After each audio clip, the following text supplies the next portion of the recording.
CG school के 8th class के प्यारे बच्चों, हिंदी की ऑनलाइन में आपका स्वागत है।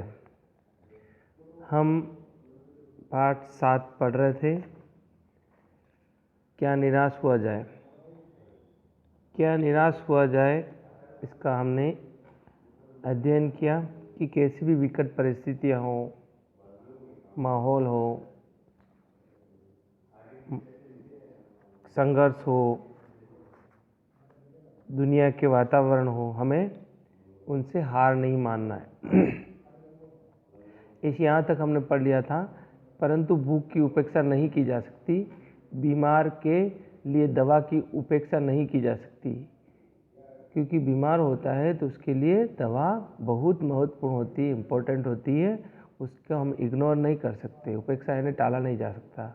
गुमराह को ठीक रास्ते पर ले जाने के लिए उपायों की उपेक्षा नहीं की जा सकती। अगर कोई गुमराह हो गया है, कोई रास्ता भटक गया है, कोई अपने मार्ग को भूल गया है, जैसे सुबह का भूला शाम को घर आ जाए तो भूला नहीं कहा जा सकता। तो गुमराह कोई व्यक्ति हो गया है, विद्यार्थी हो गया है, कोई भी मानव मात्र हो गया है, तो उसको सही रास्ते पर उसके एल्डर्स को, उसके बड़ों को ये फर्ज होता है कि वो उसको सही रास्ते पर लाए। यहाँ तक हमने पढ़ा था। नेक्स्ट जो पैराग्राफ है वो ये है, हुआ यह कि इस देश में कोटि कोटि दरिद्रजनों की दीन अवस्था, कोटि कोटि यानी करोड़ों करोड़ों, कोटि यानी करोड़ों, दरिद्रजन, दरिद्र यानी जो गरीब लोग हैं, दरिद्र यानी गरीब को, हीन अवस्था, हीन यानी एकदम दीनहीन, जिसके पास कुछ भी नहीं हो, एनीथिंग एल्स, अवस्था यानी सिचुएशन को दूर करने के लिए ऐसे अनेक कायदे कानून बनाए गए। हम जानते ही हैं कितनी तरह की गवर्नमेंट की फैसिलिटी दी जाती है, सब्सिडी दी जाती है, फंड दिया जाता है उनके लिए, कितनी ऐसी सुविधाएं दी जाती है। बीपीएल लोगों के लिए खाना है, राशन की सामग्री है, ऐसे हैं कमज़ोर वर्गों के लिए घर बना के गवर्नमेंट देती है। ऐसे कितने ही कानून कायदे बनाए गए हैं।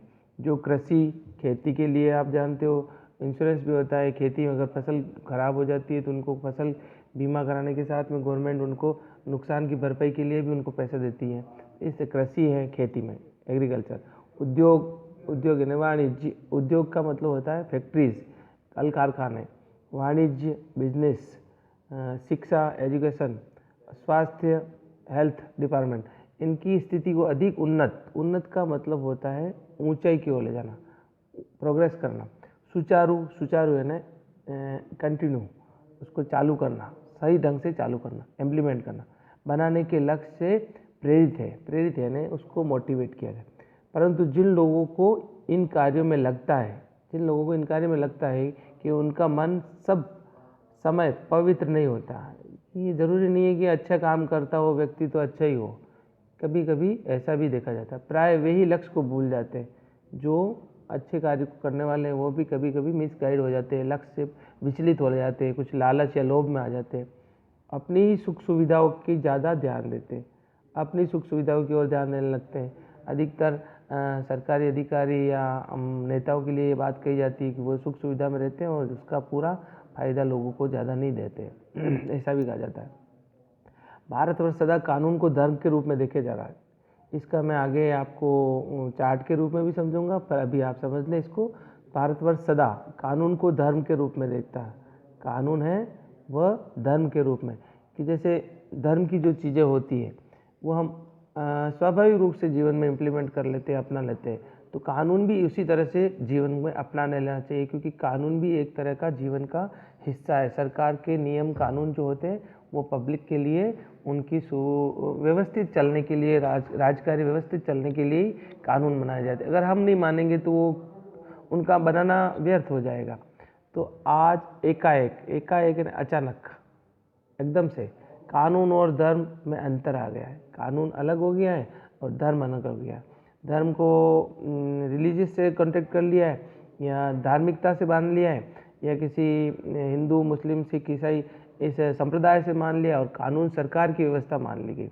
ये उचित नहीं, क्योंकि धर्म और कानून एक ही सिक्के के दो पहलू है। धर्म ही जीवन को उन्नत बनाता है, कानून भी जीवन को उन्नत बनाता है, मानवता के लिए दोनों ही है। धर्म को धोखा नहीं दिया जा सकता, धर्म को कभी धोखा नहीं दिया, क्योंकि उसमें हमारी भावनाएं जुड़ी होती। कानून को दिया जा सकता है, लेकिन अभी कानून को धोखा देने वाले हो गए और कानून को धोखा दिया जा रहा है। कितनी बार हम देखते हैं कोई गुनाह करने के बाद भी वो छूट जाता है, निकल जाता है और उसको सज़ा नहीं होती। यही कारण है कि जो लोग धर्मभीरू हैं, धर्म से डरे हुए हैं, वे कानून की त्रुटियों से लाभ उठाने में संकोच नहीं करते। धर्मभीरू हैं या धर्म को जो इस्तेमाल करते हैं धर्म का गलत ढंग से, वे कानून की त्रुटियाँ यानी कमियों को लाभ उठाने में संकोच नहीं करते, उनमें कोई भी शर्म नहीं करते हैं या उसमें कोई ऐसा डरते नहीं है, ऐसा कोई उनको खौफ नहीं होता है, सोचते भर भी नहीं है। इस बात के पर्याप्त प्रमाण मिले हैं, इस बात के हमेशा पर्याप्त यानी काफ़ी ऐसे पर्याप्त प्रमाण मिले हैं, विथ प्रूफ मिला है आपको। ऑथेंटिक बात है ये कि समाज के ऊपरी वर्ग के चाहे जो भी होता हो, भीतर भारतवर्ष अब भी अनुभव कर रहा है कि धर्म और कानून में बड़ी चीज़ है, धर्म और कानून से बड़ी चीज़, धर्म कानून से बड़ी चीज़ है। ये बात तो परफेक्ट है, ये सत्य है कि ऊपरी वर्ग जो है वो भारतवर्ष में अब भी ये अनुभव करता है कि धर्म कानून से ऊंचा है, बड़ा है। अब भी सेवा, ईमानदारी, सच्चाई और आध्यात्मिकता के मूल्य हैं, ऐसी बात नहीं है। अभी भी मानव जीवन की जो ऊंचे आदर्श हैं आर्य हिंदू संस्कृति के की सच्चाई और ईमानदारी और आध्यात्मिकता ईश्वरीय जो ज्ञान होता है, ईश्वरीय जो फेथ होता है, ईश्वरीय जो रहस्य होते हैं, उसको आध्यात्मिक ज्ञान कहलाता है। उनके मूल्य अभी भी बने, उनके वैल्यू अभी भी इग्नोर किए नहीं किया जा सकता, वो भी अभी भी लोग उनको मानते ही हैं। वे दब अवश्य गए, दबना यानी वो नीचे से कुछ उनमें परतें आ गई है या लोग उनको अभी थोड़ा टाल लेते, दब अवश्य गए लेकिन नष्ट नहीं हुए, बिल्कुल डिस्ट्रॉय नहीं हुए। नष्ट होना यानी समाप्त होना। आज भी मनुष्य से मनुष्य प्रेम करता है। मानवता का मूल मंत्र ये है कि आदमी से प्यार करे। एक आदमी की कदर नहीं करेगा तो कौन करेगा।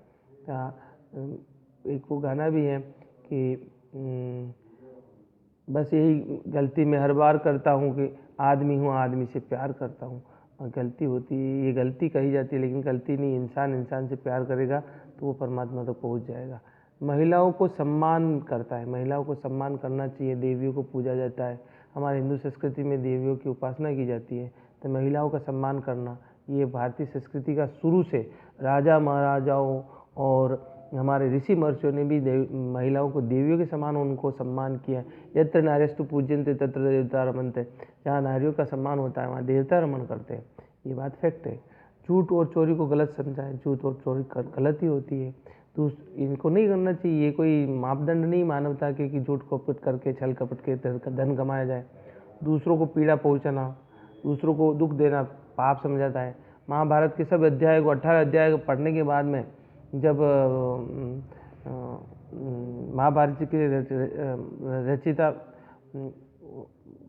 विश्वामित्र और उनके बाद में पूछा गया उनसे कि ये महाभारत की मूल बात क्या है, कि इसका सार क्या है, तो इसमें दो ही बात बताए।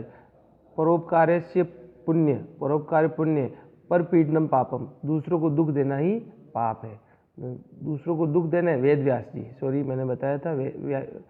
व्यास जी ने महाभारत को लिखी थी, तो वेद व्यास जी ने अंत में यही बताया है कि महाभारत का मूल, पूरी महाभारत पढ़ने के बाद आप क्या इसमें सार दो, तो उसमें यही बताया कि दूसरों को दुख देना ही पाप है और दूसरों को प्यार करना, भला करना, परोपकार करना ही पुण्य है। पूरी महाभारत पढ़ने के बाद यही बात है। आप अपने व्यक्तिगत जीवन में इस बात का अनुभव करते हैं। समाचार पत्रों में जो भ्रष्टाचार के प्रति इतना आक्रोश है, उग्र रवैया है, वह सब साबित करता है, वह सब बताता है कि हम ऐसी ही चीज़ें कर रहे हैं जो अभी के समाज के लिए उपयुक्त नहीं है।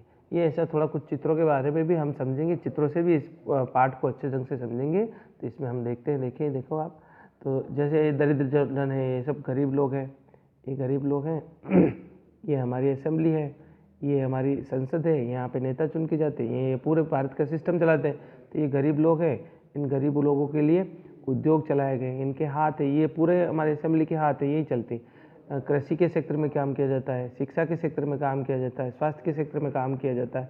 तो ये सब हमारे गरीबों के लिए, दीनहीनों के लिए, असहायों के लिए ये हमारी सरकार जो है, संसद है, ये यहाँ से इम्प्लीमेंट करती है, इस तरह से इसको समझा जाए। तो ये सब देख लो। और इसके अलावा फिर है, ये उद्योग धंधे सब चलाते हैं, लेकिन एम इससे लोग नेता सरकारी तंत्र भ्रमित हो गया है। एम फॉर गेन, यानी कि इसके अपने लक्ष्य को भूल गया है, लक्ष्य को भूल गया है। और क्या करने लगे, गाड़ी है, मस्ती से रहना है, ऐसे आराम से रहना है, बंगला बनाना है और मस्ती से जीवन को निकालना है, और सरकारी पैसे को दुरुपयोग करना है, सरकार के पैसे का दुरुपयोग करना, और इन सभी कार्यों को जो दिया है वो सब कार्य नहीं करके और अपन गाड़ी बंगले में रुक गए। तो ये लक्ष्य भ्रमित हो गए, ये बातें होने लग गई है। इसको यही बताया गया कि ये नहीं होना चाहिए। फिर कानून को धर्म के रूप में माना गया है, अंतर कर दिया है। पहले तो कानून और धर्म एक ही था, तो इसको धर्म को तो बदला नहीं जा सकता, लेकिन कानून को बदल दिया जाता है, परिवर्तन कर दिया है। कानून और धर्म में अंतर कर दिया है। कानून को धोखा दिया जा सकता है। कानून के लिए मैंने पहले भी बताया था पिछले सेशन में, पिछली बार, कि कानून को अपनी ढंग से उसकी कमियां या त्रुटियों को देखकर उसमें परिवर्तन कर दिया जाता है। उसको गलियां निकाल कर उसमें से कमियों को उसके द्वारा अपनी इच्छा की पूर्ति या अपने ढंग से उसको डाल देते हैं। ये कुछ गलत है। इस तरह से ये अब भी सच्चाई भारत देश में ईमानदारी, क्योंकि ईमानदारी है, सेवा है, आध्यात्मिकता है, संत जो महान ऋषि मुनि है वो भी अभी भी है, सच्चाई है। तो इस तरह से ये अभी भी इसके वैल्यू भारत में अभी भी मौजूद हैं, और अभी इसी से भारत देश चल रहा है, और इसी से भारत की साख भी है विश्व में। विश्व गुरु इसीलिए कहा जाता है अधिकतर। तो ये बातें सब हैं। धर्मशील भी है, नारियों को हम सम्मान देते हैं। नारी, भारत का जो इंसान है, भारत का जो मानव है, वो सम्मान नारियों को देता है, सबसे प्रेम करता है मानव मात्र से। न तो वो चोरी नहीं करता है और न ही उसको डाका डालता है, उसको हत्या करता है या दूसरों को दुख देता है। ये भारत के वैल्यू नहीं है, ये धर्मशील मनुष्य की ये बातें हैं। ये इसको मैंने चार्ट के द्वारा समझाने की कोशिश की, आप समझें अच्छे ढंग से। फिर कितनी बार क्या होता है कि अखबारों में आती है, दुनिया भर की खबरें आती हैं करप्शन के बारे में, भ्रष्टाचार के बारे में, उसको भी समझाया गया है कि कैसे स्टॉप करप्शन को स्टॉप करना चाहिए। दुनिया भर के जितने भी घोटाले होते हैं, रिश्वतखोरी होती है, उनको सज़ा होती है, या उनके बारे में ऐसे लेख आते हैं, ये भी अखबारों में हम अक्सर देखते हैं। तो ये भी हमको देखना चाहिए, उससे सीख लेनी चाहिए, क्योंकि कभी कभी ईमानदार व्यक्ति भी भ्रमित हो जाता है और लालच में आकर कितने ऐसे अपराध कर बैठता है जो कानून के विरुद्ध होते हैं या मानवता के विरुद्ध होते हैं। इस तरह से है। फिर इसका नेक्स्ट पेज है, अपने को पढ़ना है। ये नेक्स्ट पेज अपने को पढ़ेंगे। तो इसमें हम समझते हैं, चीज़ों को गलत समझते हैं और समाज में उन तत्वों को प्रतिष्ठा कम करना चाहते हैं जो गलत तरीके से धन या मान संग्रह करते हैं। जो गलत तरीका है क्या है, चोरी, बेईमानी, रिश्वतखोरी करके धन इकट्ठा करना, ये एक सही तरीका नहीं है, ये इंसानियत के विरुद्ध है। दोषों का पर्दाफाश करना बुरी बात नहीं है। दोषों का, किसी में दोष है, अवगुण है, तो उसको पर्दाफाश करना है, उसको डिस्कवर करना, उसको उसकी बुराइयों को बताना कोई बुरी बात नहीं, क्योंकि बुराइयां तो बताने से ही, तो अदरवाइज लेने से काम नहीं चलेगा। बुराइयां है आप में, और बुराइयों को अगर आप में ढोते ही चले गए, उसको चेंज नहीं किया, इम्प्लीमेंट नहीं करना चाहते, कुछ चेंज नहीं करना चाहते, तो फिर जीवन का हिस्सा हो जाएगी और जीवन को आपको नीचे की ओर ले जाएगी। तो इसलिए दोषों को पर्दाफाश करना बुरी बात नहीं है, उसको दोषों को बताना। कबीरदास जी ने बोला, देखो अच्छी बात याद आ गई, निंदक नियर राखी आंगन कुटी छवाए, बिन साबन पानी बिना निर्मल करे सुभाए। तो कबीरदास जी का दोहा है कि निंदा व्यक्ति करने वाले को पास में रखना चाहिए, कि निंदा करेगा तो अपनी बार बार की बुराइयों को बताएगा, और बिना पानी और साबन के ही अपने सब मेल, मन के मेल, बुद्धि के मेल दूर हो जाएंगे। तो ऐसा ही कबीरदास जी से महान व्यक्ति ने कहा है, तो हमको सुनना चाहिए, समझना चाहिए। तो दोषों का पर्दाफाश करना बुरी बात नहीं है, उसको बताना चाहिए। ऐसे व्यक्ति को पास में रखना चाहिए कि मेरी बुराइयां बता, तो हम अच्छे हो जाएंगे। उससे नफरत नहीं करनी चाहिए। बुराइयां यह मालूम होती है कि किसी के आचरण के गलत पक्ष को उद्घाटित करके उसमें रस लिया जाता है। बात यह है कि किसी के बुराइयों को, आचरण की गलत कोई बुरी हैबिट है, बुरी बात है, उसके गलत पक्ष कोई, उसके एक पक्ष कोई ले, उसको बार बार उद्घाटित किए, उसको उसमें रस लिया जाए, उसमें रुचि लेकर उसको टॉर्चर किया जाए, उसके कमियों को हाईलाइट करके उसको दबाया जाए, ये बात गलत है, ऐसा नहीं होना चाहिए। तो दोषोद्घाटन यानी दोषों को बताना ही एकमात्र कर्तव्य मान लिया जाता है, कि हमें आप तुम्हारे दोषों को ही बताऊंगा और उसमें ही रस लूँगा, ये गलत है। बुराई में रस लेना बुरी बात है। बुराई में रस लेना बुरी बात है। अच्छाई में उतना ही रस लेना, उजागर करना, और उससे भी बुरी बात है। और अच्छाई में उतना ही रस लेकर उजागर न करना, अच्छा ही तो है लेकिन उसको रस लेकर उसको बताया नहीं जा किसी में। मैंने पहले भी बताया था कि कल 100 गलतियां हैं और एक भी अच्छाई है, तो उसको अच्छाई को बताएं, अच्छाई को देखें तो उसको इम्प्रूवमेंट होगा, उसको अच्छाई को और निखारेगा। तो अच्छाई को बताना, उसमें रस लेना, उसको उजागर करना, ये अच्छी बात है। उसको नहीं करना बुरी बात है, क्योंकि अच्छाई पक्ष को तो आप ढाक दो, कवर उसको दबा दो, और बुरे पक्ष को बताओ, ये अच्छा नहीं, न्याय संगत नहीं। सैकड़ों घटनाएं ऐसी घटती है जिन्हें उजागर करने के लिए लोक चित्त में अच्छाई के प्रति अच्छी भावना पैदा होती है। सैकड़ों ऐसी घटनाएं होती हैं कि हम किसी व्यक्ति के बुरे पक्ष को नहीं बताकर अच्छे पक्ष को बताते हैं, उसको उजागर करते हैं, तो उस व्यक्ति में और ज़्यादा इम्प्लीमेंट होता है, और ज़्यादा वो विकास करता है, और उसमें कह सकते हैं कि वो प्रोत्साहित होता है और प्रोत्साहित होने से उसका नेचर और ज़्यादा अच्छा होता है, अच्छाई के प्रति उसकी और रुचि बढ़ती है। तो ऐसे ही कितनी किस्से भी हैं। इसमें एक किस्सा है, एक बार रेलवे स्टेशन पर टिकट लेते हुए गलती से, लेखक कह रहा है कि एक बार रेलवे स्टेशन पर टिकट लेते हुए गलती से मैंने 10 के बजाय 100 का रुपये दे दिया।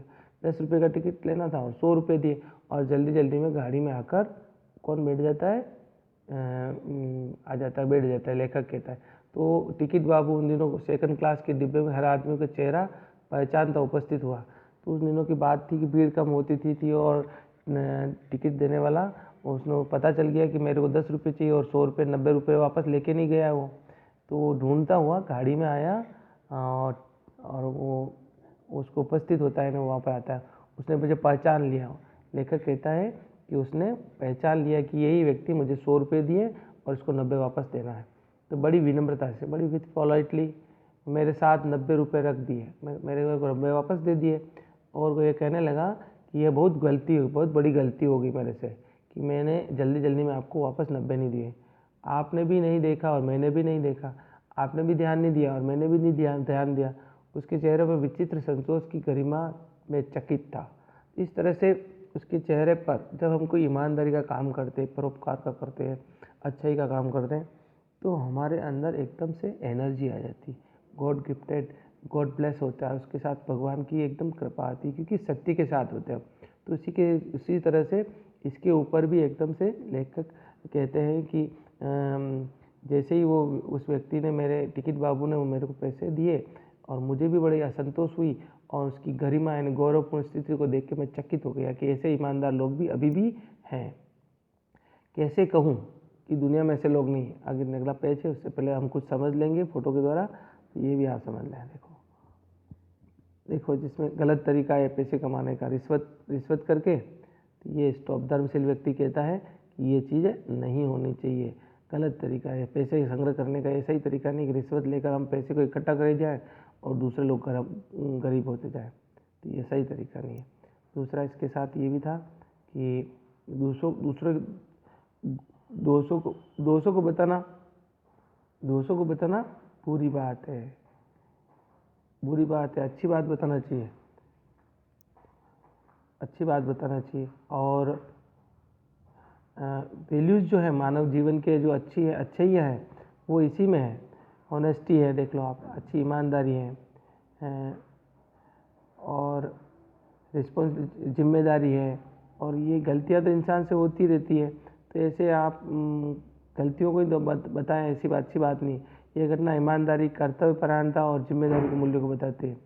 तो अपनी जो जिम्मेदारी होती है और अपना फ़र्ज़ जो होता है उसको भी बताना, अपने को निभाना चाहिए। ये सभी बातें हमारे जीवन में तरक्की और विकास लाती है।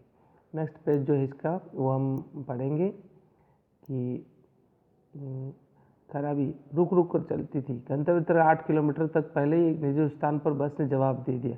तो एक वो कैसे कहूँ कि दुनिया में ईमानदारी और सच्चाई लुप्त हो गई। वैसी अनेक वंचित घटनाएं भी होती है। परंतु एक घटना ठगी और वंचना की अनेक घटनाओं से अधिक शक्तिशाली है। एक घटना ऐसी हुई, उसके साथ एक बार बस में यात्रा कर रहा था, मेरे साथ पत्नी और 3 बच्चे भी बस में थे। तो बस उसमें जा रही थी, तो बस जाते जाते रुक कर चल रही थी, खराब हो गई थी। तो 8 किलोमीटर पहले ही एक निर्जल सुनसान स्थान पर बस ने जवाब दे दिया। बस निर्जल स्थान का मतलब होता है जंगल, निर्जन जहाँ पे लोग नहीं होते, सुनसान, सुनसान यानी एकदम बियावान, सुनसान यानी जहाँ पर कोई ना हो। बस ने जवाब दे दिया। जवाब देना मुहावरा यानी कि बंद हो गई।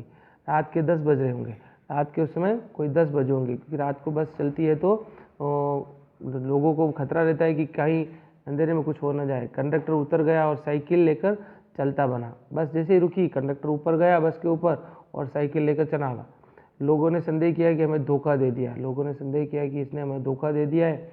बस के साथ में कंडक्टर और ड्राइवर दोनों ही लोग होते हैं अपनी जिम्मेदारी निभाने के लिए, और वो अपनी जिम्मेदारी छोड़कर जा रहे हैं। तो ये हमारे साथ बड़ा धोखा हो गया है, इसने हमारे साथ चीटिंग कर दी, कोई न कोई घपला है इसमें। बस में बैठे लोगों ने तरह तरह की बातें शुरू कर दी। किसी ने कहा यहाँ डकैती होती है, क्योंकि जंगलों में अधिकतर डकैती वगैरह होती है, डकैत होते हैं, बस को लूटते हैं, ये किस्से होते रहते हैं। तो पहले 2 दिन पहले ही इसी तरह बस को लूटा गया था, और परिवार सहित मैं अकेला ही था। लेखक कहता है मैं परिवार सहित अकेला था उस बस में। पानी पानी चिल्ला रहे थे, पानी का कहीं ठिकाना नहीं था, पानी का कहीं ठिकाना था। ऊपर से आदमियों का डर समा रहा था, पानी भी कहीं नहीं था और ऊपर से आदमी भी पानी पानी चिल्ला रहे थे और ऊपर आदमी भी को डर समा रहा था, कोई डकैत ना आ जाए, उसको लूट ना लाए। तो इस तरह से वो अपनी बात लेखक कहता है। और यहीं तक हम इस लेसन को पूरा ये देखो, इसमें इस तरह से कि ये बस में सफ़र कर रहा था, और बस में जाते जाते इस तरह से डकैत जो होते हैं आते हैं, चोरी करके गाड़ी को लूट लेते हैं, और सभी के गहने हैं, आभूषण हैं, वो सुनसान बियावान जगह में ऐसा हो जाता है। तो ये ऐसे वाक़या होते रहते हैं। दूसरा है इसमें, ये उसको पानी पानी बच्चे चिल्ला रहे थे, और डकैती करने वालों का डर भी मन में खौफ था कि कहीं डकैती नहीं कर दें, लोग हमारे को आ जाएंगे और हमारे को लूट के ले जाएंगे हमारी चीज़ों को, और हम बच्चों को इस तरह से सज़ा हो जाएगी। इस तरह से ये यहीं तक हम पढ़ेंगे।